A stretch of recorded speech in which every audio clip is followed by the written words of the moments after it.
School গৈ পালোঁ। ধুনীয়া স্কুল গৈ পোৱাৰ লগে লগে সকলোৱে ৰেডি হৈছে পতাকা উত্তোলন কৰিবলৈ।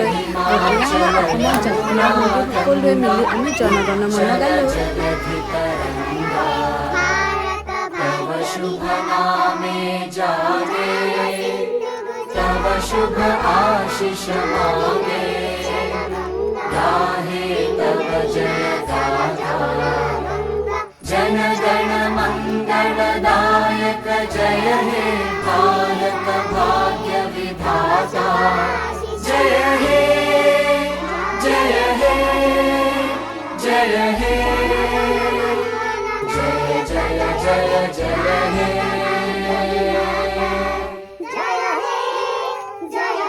এয়া আমি গোটেইকেইজনে মিলি পতাকা উত্তোলন কৰিলোঁ আৰু পতাকা উত্তোলন কৰা হোৱাৰ পাছত এয়া অকণমান প্ৰসাদ দিছিলে।